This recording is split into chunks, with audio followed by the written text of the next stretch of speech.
Hi everyone, welcome to A Stitch in Time. Today is Wednesday, June 10th, 2026, and this is episode 328. I'm Carol, also known as Knits and Pearls on Ravelry, and I live east of Vancouver in the Fraser Valley of British Columbia, Canada, where it is overcast this afternoon. And if you can believe it, there's even a little bit of fresh snow on the mountains, thanks to a few days of cooler, wetter weather. Apparently it's supposed to heat up by the weekend, but truth be told, I kind of like it. I kind of like it the way it is. I'd rather be a little too cool than a little too hot, and we really need the rain. But obviously, it's not up to me to decide that.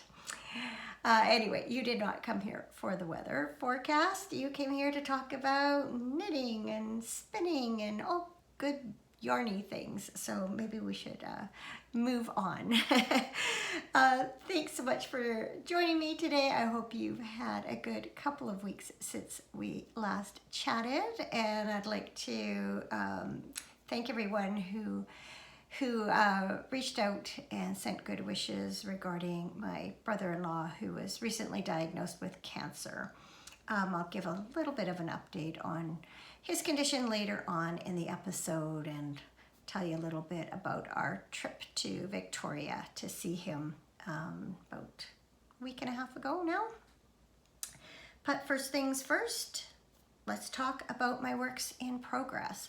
Last episode I did show you quite a few items, but I've only been really concentrating on 3 of them. So that's what I will show you today, even though I've done a little bit of work on others. First up are my Wild Atlantic pie socks. This is not a pattern by Fiber Nymph Dye Works. This is yarn by Fiber Nymph Dye Works. It is her Balance Space, which is an 80/20 superwash merino nylon, and this is the Wild Atlantic pie colorway. And her pie colorways, PI, are based on the number pi, and they're dyed in such a way that each section represents the numbers in pi. And so color number 2 is 1. So color number 1 is 3, so it's 3 times as long as color 2. And then 3.14, so 4 is 4 times as long as the length that represents 1, and so on. So like pie, the stripes do not repeat. That's the word I'm looking for. So they are not random per se because they are based on the number pi, but they're all varying widths. And if there is a 0 in the number sequence, then that color gets omitted. So occasionally you end up with a section where you're missing a color. But other than that, it is a 5-stripe colorway representing colors that were inspired by the Wild Atlantic coast when the dyer Lisa went to Ireland a few years ago. So I have done a little bit more. Oops, I'm just about to lose my sock blocker. Just about slid off my table here. I've done a little bit since I last showed you. I think I had either just done the heel or was just about to do the heel. So I had a mini that I got from, I think, a grab bag or mystery bag, which I thought would match well. And I just did a German short row heel. So this is my usual top down 64 stitch sock on a 2mm needle. That's what I knit for myself. And I'm getting pretty close to the point of doing the toe. So I chose to do short row heels so that I wouldn't interrupt the striping sequence on the main part of the sock. So that's project number 1. I have cast on something new, actually a couple of new things, sort of almost 3 things. since we last chatted. So I showed you this yarn that I had spun last episode. This is a combination of two colorways from Bramble Ridge. One was called Canopy and one was called Forest Floor. I've got my labels here actually. Didn't really mean to share them with you, but they're sitting right here. So it is a BFL and Tussa silk blend, and I just loved spinning this, and I'm really enjoying knitting with it too. So I spun each braid and then I plied them together to create this colorway. And then this is some leftovers that I plied on itself. And that's the forest, no, this is the Canopy colorway. So it's a little bit lighter. So what I had intended to do with this yarn is to cast on, pardon the terrible picture, I need new ink for my printer, but this is the Traveler Cowl by Andrea Mowry. And I have done lots and lots on this. Now I'm gonna see if I can show it to you. Okay, this is the right side, and this is the way that it will be worn. So it's a really simple pattern that alternates stripes of stockinette and reverse stockinette throughout, and you knit it on the diagonal, and eventually, if you can see here, this is one side of the back seam. I am currently shaping this side and working my way down, and when it matches this length, these will go around here, get sewn together, and then you'll have the V that comes down here in the front. I'm gonna bring this a little bit closer for a bit longer. I'm struggling with light today, so I'm in front of my window and I do have a light on right here. But I think when I'm a little bit further back, it might be hard to see. But I love how this is working up. Very enjoyable. And I am making the adult small version. There are, I believe, 4 sizes. But I thought that would be perfect. You can hear my needle kind of banging against my desk here that I'm sitting in front of. So sorry about that, but it's just dangling down there. But yeah, I love how this is turning out. I still have a fair bit of yarn left over. I haven't weighed it and I'm not done yet. I'm hoping maybe enough for a hat or maybe some fingerless mitts. Or maybe do something with the two of these together. Not sure if there's enough contrast, but I might be able to incorporate this maybe for a hat brim and the main body, or you know, something like that. They certainly go together. So to be determined. But only have, I think, 3 more pattern repeats on this before I bind off and sew it up. So this should be done by next episode. And finally, as far as knitting goes, last episode I showed you, sorry, I'm reaching out of frame here to get the next project. So I showed you some 100% cotton yarn from my deep stash. Sorry, got fibers tickling my nose here.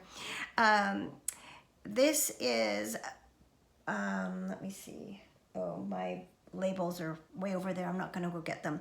This is a 100% cotton DK yarn. It's from LD Mouzakis. It's the Super 10. And this is color 3455 Rose Lilac. And last episode, I told you I'd been looking at this Nosti pattern by Rebecca Clow. and wanted to knit it. And indeed I did swatch for it. So this pattern repeats, just want to make sure I'm on the right side, correct side.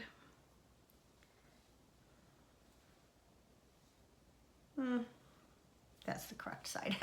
Anyway, this is a pattern that repeats over the entire top.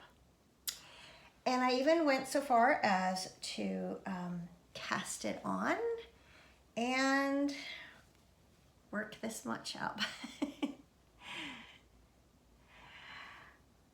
I ended up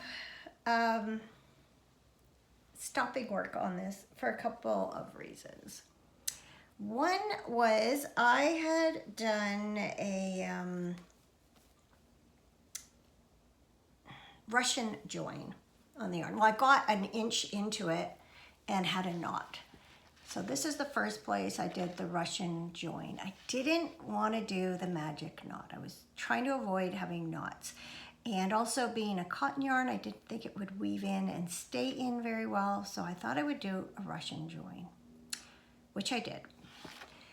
And I kept coming back and looking at that and thinking, oh, I don't like the way it looks, but I made sure it was on the side. And so I thought it won't be that noticeable. It'll be okay, but it kept bugging me. And then it came time to add in the second skein of yarn. And I again did a Russian join. This one was a little less noticeable because of the patterning. But I kept looking at what was there and thinking I really wanted to do the version with short sleeves, about like this. But I was afraid I wasn't going to have enough because I had gotten that far on one ball and I thought I'm either going to run out of yarn or I'm not going to have enough to do sleeves. It'll just have to be the sleeveless version, and that's not what I wanted. Plus, it seemed a little bit big, but it is supposed to be a little bit looser fitting, so that didn't bother me as much. My main concern was running out of yarn and not being able to do the sleeved version, which is what I wanted, or the short sleeved version, I should say. So I happened in this time of waffling come across in my favorites pattern, my favorite patterns. That's what I do. When I find patterns I like, I put them in my favorites. I don't really use it as a cue so much as a, oh, that's a sweater, or that's a pair of socks, or that's a hat I like, and put it there for future consideration. Again, sorry for the bad printing job, but I came across this Sailoress top by Joji Locatelli. And as you can see, it's a sleeveless summer top with cabling running up the front, being on the sleeves. And then what I really liked was, I'm pretty sure there's a picture here. Yeah, this feature is what I really liked, is that the cabling was on the back. In fact, I didn't even realize that all these cables are also on the front. They just sit lower because the neckline is lower. So it's a DK weight pattern. I had enough to do this as a tank, which is what it's supposed to be. And so I shifted gears. So it was a real shame to sacrifice all that knitting that I'd already done on the Nasty, but overall I know I'm going to be happier with this finished product. So I've actually done quite a bit because that's what I've been mostly working on. So you start at the top back and you work down as far as the bottom of the armhole, and then you pick up along the shoulder seams and you work down the front to the bottom of the armhole or the arm side. And then you join it in the round and you knit, knit, knit all the way down. So you can see these. They aren't actually cables. They are actually a series of decreases and increases that create this look of a cable. And then the center cable runs all the way down the front and all the way down the back, and then also runs along each side, which I hadn't also sort of realized until I started following the instructions. So once I had got the top joined in the round and done a couple of repeats, I decided to go ahead and do the neckband and the armbands so that when I get to the bottom, I am done. And I just thought that would be the best way to do it so that I could try this on and it would be sitting the way it's supposed to be sitting, and that way I can judge the length the best. So in general, liking this pattern. I will say I'm knitting this on, oops, I'm all twisted here. I am knitting it on my Knit Picks. I can't remember what they call these needles. It's the wooden ones with the glossy finish. Because I wanted a little bit more grip than metal needles for this cotton yarn. But because cotton yarn doesn't have a lot of give or any give, I do find this section a little bit, I mean, I've got it down to a science now, but it's hard on the body. I have to do right and left increases in the middle, and you're working them with a make one and a make one left. So you are knitting into the bars between the center stitch and the stitches on the edge. And so because you're knitting on either side of that purl stitch, you don't have a lot, especially when you go to do the make one right, you don't have a lot of a bar left because you've used it up for the make one left on the other side of that purl stitch. So there's a lot of manipulating. And there's patterning every row. So when you were doing the cables at the top, you had to do, and I call them cables because that's how they're referred to and that's how they look. But as I say, you're not actually using a cable needle and you're not actually crossing any stitches. But when you work these cables up top, you are working your increases on the wrong side and your decreases. And so it's a whole series of purl twos together and slip purls, and then making one left, right, and making one right and left purlwise. So a lot of manipulation. So I find this, it's a little bit hard on my body, hard on my arms working on this sweater. So in that sense, I'll be glad when it's finished, but I do think it's come together well. Now I did do, when I had cast on this one, the Nosti, I had done an alternating cable cast on, and I had intended to do a invisible sewn bind off around the neck and sleeves because it matches this alternating cable cast on really well. And this one almost looks like a tubular cast on, but it's way easier. And the sewn bind off resembles a tubular bind off. So I had every intention of doing a tubular bind off on the neckband, and I even went so far as to do it on the neckband, but it just wasn't as tidy as I would have liked. And so I did end up just doing a regular bind off and alternating between knits and purls. And I'm happier with the look. It's a lot tidier, and there's definitely enough stretch to get that on over my head and around my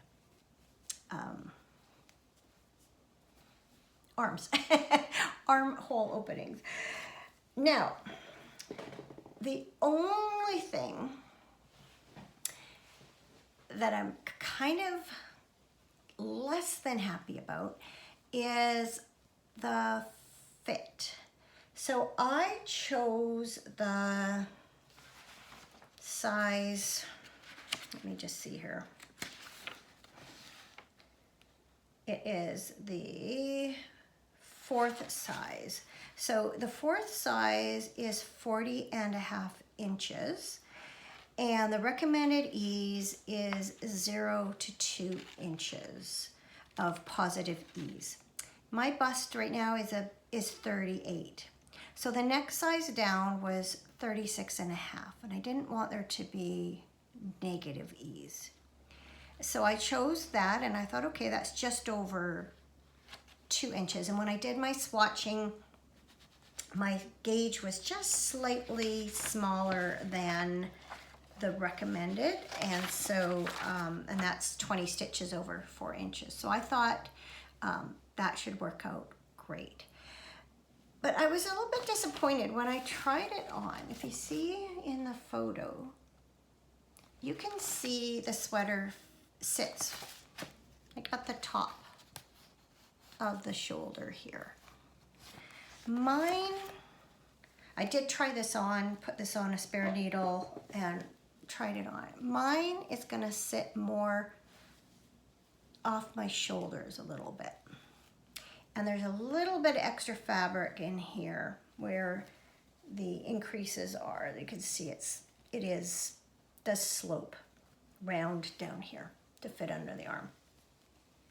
It's pretty good around, at least as far as I can tell, because I had only knit so far when I tried it on. I think it'll fit okay around my body. I was just disappointed that it was kind of wider here. And then when I was doing the math last night, because as I picked it up to work on it again, I thought, wonder why that is. And I started doing some calculations. And what I found was that even though it says, it gives you a schematic and gives you the measurements for it, if I do the math, it does not come out at 40.5 inches. It comes out larger. Even the 36-inch size, or 36.5 or whatever it is, it actually comes out larger if you take the number of stitches around the body, divide it by the number of stitches per inch, which is 5. So I find that a little bit confusing and deceiving. The only thing I can think of is perhaps when it's all done and blocked, that this patterning will draw it in which case then maybe there is in fact just a 40.5 inch circumference when it's all done. But I'm not going to know that until I block this out. So that's the only thing that's a little bit disappointing. But I think I'm hoping once I have it on and that it is blocked, that I'm not too unhappy with it. But I sort of did want it to sit more like squarely on my shoulders. But I think that's the risk you take going. I'm still, even if I'm bigger down below than I used to be, I mean, my shoulders have not grown wider. Do you know what I mean? So if I had really sort of thought about it, maybe I should have started with the 36-inch size and just increased more stitches for the body. But then I didn't really think that through. So hopefully it'll be all right. Anyway, enough about that. That's plenty. But yeah, it looks, I don't know how well I've shown it. It is a really cool pattern. It's just not a mindless stockinette pattern. One thing I do like though is that the pattern repeat is 4 rows. It's very intuitive. And so it's kind of, you can kind of sit down and say, okay, I'm gonna knit 4 rows on this. And so it's a little bit of a milestone every time you complete the 4 rows. So I still do obviously have to go further down. But should, if all goes well, actually have this done in time to wear this summer, which would be perfect. I don't do a lot of summer knits, but I've kind of been bitten by the bug a little bit. I do have some again, a really deep stash yarn that I think I still want to make this, and I still want to do the short sleeve version, which I think is here, but this is like the longer one. You don't, and that's all the picture that I have. It's like a drop shoulder short sleeve. So I would like to make that still with some deep stash yarn. And then here we'll get into acquisitions. While we were in Victoria, I hadn't really intended to go to Beehive Wool Shop, which I sometimes do. But we got a call or a message from Cameron's brother to say, well, our impression was that both he and his wife were out doing some errands, and he gave Cameron the garage code so we could, or he was just going to leave the front door open or something like that, a way we could get in. And so I said, well, if they're not home, then yeah, let's go downtown, because Cameron had asked me if I wanted to go and I had declined. But I thought, well, if they're not home anyway, let's go down there right away. So as it turned out, Trevor was home. He was having a nap, just his wife Linda was out, but we went regardless because we didn't know that till later. And one thing I wanted to see, I knew that they carried this, both Lena and Tynn by Santa's Garn, and I see this, I've seen a lot of things made up in either of those. Same with Drops Bell, which they do not carry. And I thought I want to pick up some of this yarn and do a summer top. And so I kind of scoped it out beforehand, and I saw this beautiful lime green color, and I thought that would be really nice and fresh for summer. So this is color 9523. It's called Lime Punch, which is a perfect name for it. And the Tynn Lena, it's a fingering weight. It is 53%, I believe it's cotton, 33% viscose, 14% linen. I think I'm reading that right. It's not in English. And it's very tiny, but yeah, I'm looking forward to trying that out. So whether that'll end up being this year or next year, I don't know. But I did pick up 5 skeins, which should be enough for a short sleeve summer top. Kind of scoped out a few patterns to figure that out. I have to laugh. My tea is lukewarm. It's because I don't have it on my new cup warmer. I am still enjoying the mug warmer that I showed you last episode. It works really well if you have a fairly flat-bottomed cup, which they do tell you. It's best with a flatter top. You don't want a lot of a depression here. It also works best on smaller cups. And it does not work as well if you have sometimes I will make a full cup of tea and then I get busy doing stuff and then I go back to drink it like now. This is my first sip and it's already lukewarm because I've just been chit-chatting to you. So it doesn't keep it piping hot if the cup's full, but what I like is if you have the right kind of cup, as you drink your tea, it maintains that heat throughout. So it won't keep a whole big cup of tea hot for long periods of time, but as you drink your tea, as you drink less, have less and less in your cup, it stays nice and hot like the way you made it. So I know one viewer, I think it was Elaine, mentioned that she was thinking of this as a gift for a loved one, and because she likes big cups of tea. So just a warning, it's not necessarily best if it's like a huge cup of tea. And they do recommend putting a lid on your cup if they're gonna have like a big cup. So take that for what it's worth. Anyway, lukewarm but still drinkable. I do have another acquisition. I do believe I mentioned last episode, after having spun this beautiful BFL Tussa silk, that I wanted to get some more and make a sweater. And so I believe I had showed you a photo of it on the website from Bramble Ridge. And I have to say, when I opened the package, I just was in heaven, because it was so much better than the picture. Deeper, darker, more jewel tone colors. So I think this is going to be perfect for me.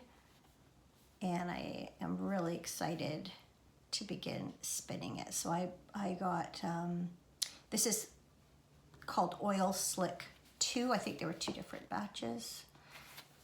And yeah, look at the gorgeous jewel tones in there. So I bought 4 braids, which should be enough for the sweater that I want to make. And I had showed that to you last episode out of the Yarnitecture book. I can't remember what it's called. If I am able to get a photo of it, I'll put it up, or at least, at the very least, I'll put the name of the sweater. Actually, I probably have it in my notes. Hang on. Tetris Pullover by Julia Farwell Clay. That's what I'm going to make out of that. While I was at it, I also picked up another braid. This one just says BFL Silk Blend, but I think on the website, I think it said Tussa Silk also, so I think it's the same. This is the Shipyard colorway. They only had one, so I'll think of something to do with that. And then I also got a new to me sock blend. This is the Tide Pool colorway. And this is called South Down Sock. So it's 75% South Down Baby Doll, 12.5% alpaca, and 12.5% bio nylon. And I believe that's a type of nylon that will eventually decompose. So it's a little bit kinder to the planet. So I'm looking forward to spinning that up. I think what I might do with this one, because there are quite distinct color sections, I think I'm going to try that 3-ply 2 ways experiment again, and knit a pair of socks and alternate stripes of a traditional 3-ply and a chain ply. And the 2 ways of spinning it will change how the colors spin up. And by taking half the braid and just spinning it end to end, I'll end up with longer sections of each color. And then by dividing the remaining half into 3 sections, spinning them together and plying them together, there'll be shorter color stretches, plus they'll be blended and barber poled. So it's really fun way to spin. So looking forward to that. Having said that, I may try spinning my bat next, but I'm not sure. Speaking of spinning, actually I'm speaking out of order here. I meant to show you my spinning before I showed you my acquisitions. So the first one I'm going to show you is what I'm referring in the title of this episode. Can't win 'em all. So I do believe last episode I had showed you, it should be a drinking game. Every time I say episode, or last episode, you can take a drink. Anyway, last episode I had showed you some merino nylon from Chaotic Fibers that I was spinning for socks, and I was doing a traditional 3-ply, divided the braid into 3, was gonna spin 3 bobbins worth, ply the 3 together. And I knew when I was spinning that it was quite a tight spin, and I left it for 2 weeks resting so that when I plied it together, it would hopefully have lost some of that energy. And it did in places, but overall it was very, very springy. And I just, yeah, this is after washing it and soaking it. And it's like, it's, I'm gonna try and find an example. Yeah, like it, you can tell there's still a lot of energy in there. And like, look at that. And it's not soft and fluffy. It's thin and kind of hard. Like that's a prime example of just being really hard and tight and just not great. Is it usable? Yes. Can I still make a pair of socks out of it? Yes, but they're not going to be the nicest, softest, fluffiest socks. I'm just not happy with this at all. And you can get an idea. I chain plied the remainder, and I mean, again, you can just see the mess. Like, look at that. That is just so tightly spun that when I chain plied it, it all just bounced back on itself. I mean, it's awful. So, not a winner, this one. However, you can win some of them. So last episode, take a drink, I also showed you I was working on spinning from the fold, which was a new to me technique, with some Polworth and bamboo. And that one I am really happy with. So I finished spinning. I again divided it into 3 bobbins, or 3 sections, spun each section onto a separate bobbin, plied the 3 together.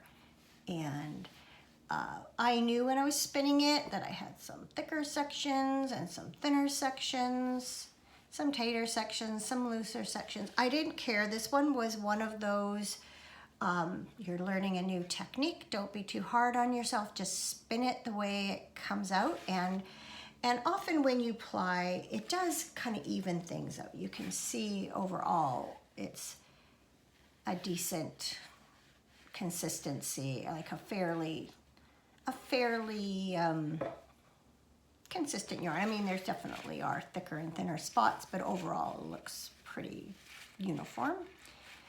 And that's also the 3-ply. It has a way of evening things out, but it has a nice feel to it. It's not ropey. It feels good. And I'd say I haven't, neither of these, I haven't rewound them, or reskeined them. I haven't, so I haven't remeasured the length on it after soaking it.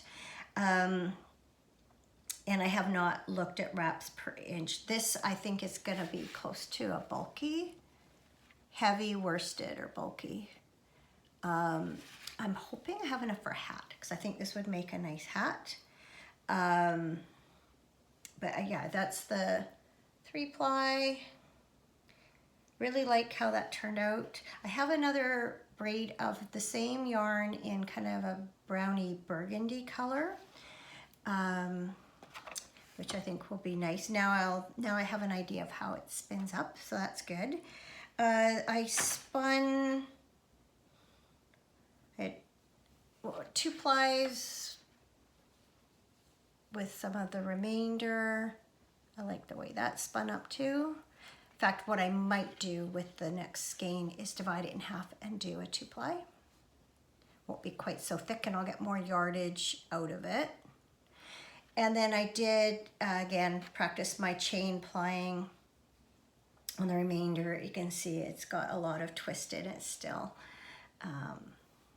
And that actually, it chain plied not too bad. Although there are inconsistencies, which you could probably see. I don't know if you can see that right there. I can see it lit up against the window, but anyway, doesn't matter. This is just leftovers. Whenever I have stuff left on the bobbin, I just play with it a little bit, and it'll be, I can use that to knit up one of the little lavender sachets for our Spinners and Weavers Guild or something like that. It won't go to waste. So that's the end of my crafting, and you've seen my acquisitions. I'm all mixed up today, out of order. That just leads into a little bit more about what's been going on in my life since we last chatted a couple of weeks ago. As I mentioned earlier, Cameron and I did go to Victoria the weekend before last to visit with Cameron's brother and his wife. Our reasons for going were twofold. We wanted to offer them moral support at this difficult time that they are navigating through, and we also wanted to see if there was anything we could do, physically to help them. So Trevor did ask Cameron if he would pressure wash the driveway. So while he was doing that Saturday, I cleaned up their front gardens, got them ready for the spring and summer season. Pardon me. They have a large back garden that they had hired someone to look after, which I think just broke my brother-in-law's heart, because he has built this beautiful garden step by step over the years. It's truly an oasis. They have a neighbor that's been cutting their grass, so that's been really helpful. And then while we were working out front on Saturday, they had some friends out back sanding and restaining their deck, which was another job that they just weren't able to do on their own. So of course they were very grateful for that. And it felt good for us to be able to help in a tangible way. So we were pleasantly surprised to find my brother-in-law in quite good spirits. We were able to learn more about his cancer, the type of cancer he has, the planned treatment, the prognosis, and he was definitely in fight mode. If there was a way to attack it, he was game. Knowing full well that the cancer is terminal, he just wants to prolong his life as much as he can, and was quite pragmatic about that. And we had great visits on Friday, and then we went out for dinner on Saturday. Just had overall a really good weekend, and we had planned to head home Sunday morning on the 11 o'clock ferry, and that gives us plenty of time to get home, get groceries, kind of get ready for Cameron to go back to work on Monday morning. But we woke up early Sunday morning because Trevor was in a lot of pain. He'd had his beds all worked out. He had kind of a schedule that seemed to work for him, but he'd gotten up at 3:30 or so to take his usual dose that he takes around that time, and it just wasn't touching the pain. And so ultimately we did call an ambulance, and ended up spending the whole morning and part of the afternoon in the hospital with he and my sister-in-law before bringing them back home. I'm always torn about how many details to give. It's not really my story to tell. Let's just suffice it to say that he's taken a turn for the worse, and unfortunately he will not be able to do chemo as was originally planned, and he did get to have one radiation treatment on Monday, but then he returned to the hospital on Tuesday, and he's been there since with an infection. So my ex-sister-in-law, who is a good friend of his from way back in high school, it's not his ex, She was married to Cameron's other brother. It made it sound like they were together once. They're not. They're just good friends. She happened to marry Cameron's other brother, but they have since parted. Anyway, she visited there on the weekend, gave us an update, and said that he's in good spirits but in pain. And then she lives on Vancouver Island, so she was returning home. I think she was coming back today to spend a few days with my sister-in-law and my brother-in-law too, if he's released from the hospital. But so far, I haven't heard any update to that, so I'm assuming he's still there. So that'll be good for my sister-in-law to have her there for moral support, if nothing else. So yeah, it's just, we're just still really hopeful that they'll be able to, that he will eventually be able to have some treatment that will help fight this, and that they will find a way to keep him comfortable during the process. So thank you so much for all of you who sent your good wishes after last episode. They were very much appreciated. Yeah, it's been tough. On a happier note, our older son turned 39 last week, and so our some of the family and friends got together for dinner at a Mexican restaurant, which was yummy. We had not eaten that one before, and but Matt and Steph, they love it, and I can see why. It was really good and really reasonable too. So then after that, we went back to their place for a little while and just had a really nice evening, nice celebration. And then this past weekend, it was the mid-season tournament for Cameron's Ball League, and it was not supposed to be very good weather. Thankfully, I think all they really ended up with was in their second game a couple of showers. Other than that, we managed to avoid the rain. They thankfully got knocked down a division for the tournaments, so they were playing C division teams, which is kind of where they belong. It was fun playing those teams again because they got bumped up to B after last season. So it was fun to play some familiar teams. We won the first game, they lost the next three, and then they were one and done on Sunday, so we didn't mind that too much. And then, so we were able to go do some errands Sunday afternoon, and we had just gotten back from Costco and we're putting some things away, and Cameron got a call from the guy who runs the league to say that their team had we're getting a prize for best costume. Some of the teams dressed up. Our theme was blind them with brilliance, and so it was just everyone wore brightly colored clothing, kind of neon, a lot of neons and stuff. And so Cameron and I headed back to the field to pick up the prize. So that was a nice way to end it. Not this coming weekend, the weekend after next. Next week.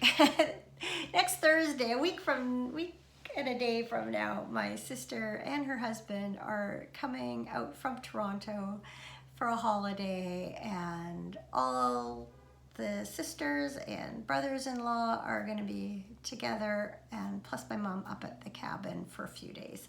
And so I'm looking forward to weekend after next to be all together there. So something good to look forward to. And speaking of something good, it's time for this episode's Something Good segment.